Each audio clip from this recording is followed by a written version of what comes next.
안녕하세요. 대치동 논술혁명 박기호 선생님입니다. 자, 숭실대 24학년도 한번 알아보겠습니다. 수능 최저 기준이 있는 대학입니다. 자, 논술 60%에서의 교과 40%인데요. 인문계열은 언어논술, 경상계열은 언어논술에다가 수리논술을 봅니다. 자연계열은 수리논술을 보고요. 267명을 뽑죠. 자, 여기서 수능 최저 학력 기준이 생각보다 높습니다. 인문계열이든 경상계열이든 국어, 수학, 영어, 사탐이나 과탐 중에 한 과목 잘한 거 두 개 영역 합사죠. 야, 이게 두 개 영역 합사인 대학이 외대가 두 개 영역 합사입니다. 근데 경희대나 숙대 자, 이런 대학들은 두 개 영역 합 5입니다. 어때요? 자, 대학 레벨에 비해서 숭실대가 수능체제가 높죠? 무슨 뜻이죠? 수능체제를 맞출 수 있으면 숭실대를 정시로 갈 수 있다는 착각조차 할 정도로 높습니다. 따라서 숭실대는 실질 경쟁률이 확 떨어질 겁니다. 게다가 수능 치고 그 다음날 논술을 봐야 되기 때문에 숭실대 결실이 엄청나게 높아요. 그래서 합격하고 싶으면, 인서울하고 싶으면 숭실대를 한번 노려봐라. 자, 자연계열은 국어, 수학, 영어, 과탐을 봐야 됩니다. 그 중에 한 과목을 봅니다. 두 과목 중에 2합 5입니다. 자, 요건 조금 낫네요. 자, 그 다음 논술 출제 고사 형식은요. 인문계열은 일단 비구조화된 문제. 무슨 뜻이죠? 그러니까 구조적인 문제가 아니니까 이거 외워서 풀 수 있는 문제가 아니다 이거죠. 그리고 접근 방식이 다양합니다. 다음 제시문의 주제와 맥락을 정확히 이해를 해야 되고 문제가 요구하는 것에 대한 답을 써야 됩니다. 경상계열은요. 수리논술이 나온다고 했잖아요. 그게 뭐냐면 경제적 지식을 활용하는 정량적 계산 능력을 평가한다. 이게 포인트입니다. 그러니까 경제를 알아야 됩니다. 와, 그러니 경제를 사회탐구의 선택과목으로 했거나 내신에서 경제를 했으면 경상계열 지원하면 굉장히 유리하죠.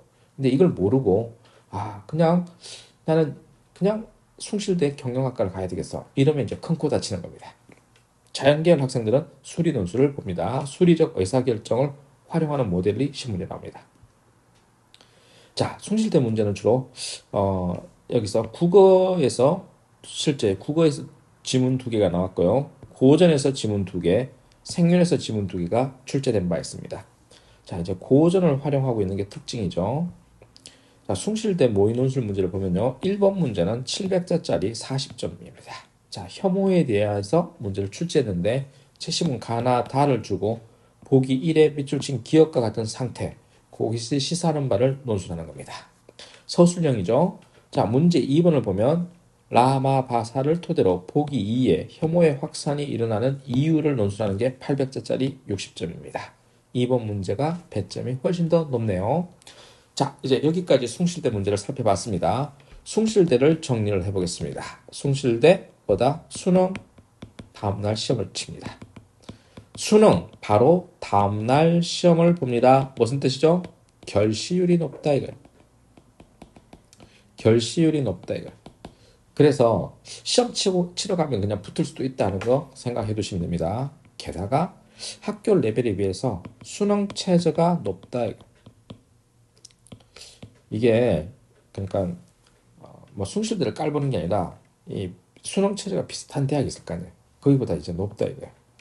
이합사인 대학이 외대밖에 없는데 거기다가 숭실대가 이렇게 올라가 있대요. 숭실대가. 근데 이합 5인 대학이 있다 이거. 이합 5인 대학. 이런 대학들은 경희대를 비롯해서 숙대 이런 대학들이 있죠. 레벨이. 동국대도 그래요. 동국대도. 자, 그러면 이런 대학에 비해서 숭실대는 조금 이상이 떨어지잖아요. 그런데 높은 편이에요. 그럼 어떤 착각을 일으키냐면 야, 숭실 2등급 투기가 나오잖아요. 그럼 숭실대를 정시로 갈 수 있다는 착각 속에 빠집니다. 그래서 요거는 최초 지원율이 낮을 겁니다. 이게 낮다. 그러므로 일단 형식 지원율, 최초 지원율도 낮고요. 실질 경쟁률도 낮을 겁니다. 따라서 숭실대 논술은 쉽다. 자, 그런데 경영학과는 조심해라. 뭐 경제를 네가 선택했어야 된다. 내신으로도 경제 공부를 하든 아니면 수능 시험에서 경제를 선택했다면 엄청난 위력을 발휘할 수 있을 거다. 자, 여기까지 숭실대 팁을 드렸습니다. 숭실대 준비해 보세요. 자, 여기까지입니다.